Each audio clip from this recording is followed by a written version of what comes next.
Happy Monday to you. I am Paige Margaret, and this is your Monday Minute. It is my pleasure to speak with you about the spiritual laws of relationship, something that I didn't learn until at least halfway through my career as a marriage and family therapist.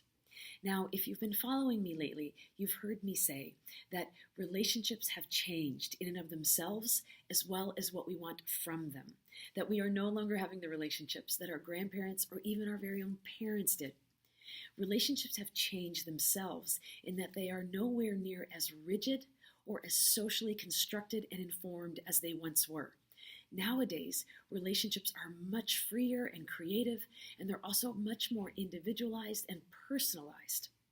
We also want very different things from relationships than we once did.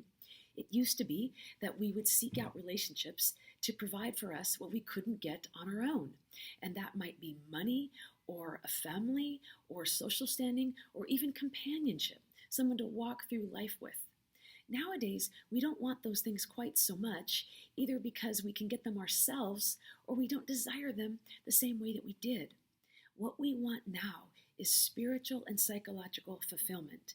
In other words, a partner, whether it's a lover or a best friend, that we can make meaning with, that can support us in our life dreams, that we see and sees us.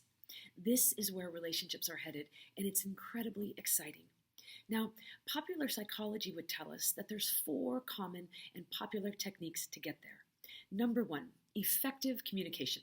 And you can find a communication workshop or book just about anywhere. Number 2 is a way to address conflict, a way to compromise and be in the give and take of challenges.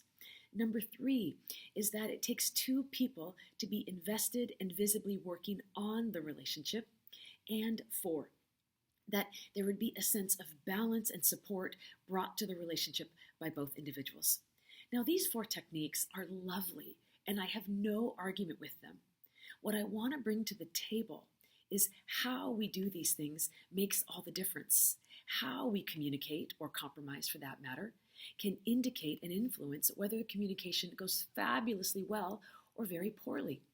We have all had people communicate with us in ways that are clean and clear and connected, and ways that people communicate with us in ways that are angry or minimizing or entitled. And it certainly influences the outcome, does it not? The spiritual laws of relationship apply to whether we are dealing with a lover, a child, or a best friend, and they inform the how with which we go about the what. So they are the energy and the presence and the connection with which we go about communication or compromising techniques or how we partner. Please come out on February 6th to learn about the spiritual laws of relationship. That's a Thursday.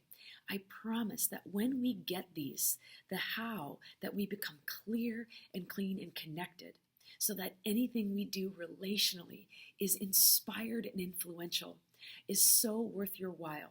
The spiritual laws of relationship is where the field of relationships are headed, so that we truly can experience the spiritual and psychological fulfillment that we desire and that we dream of. Please know on January 30th, we are closed as it is the 5th Sunday of the month. I hope to see you there, and I hope you will consider more the how with which you go about your what. All my blessings.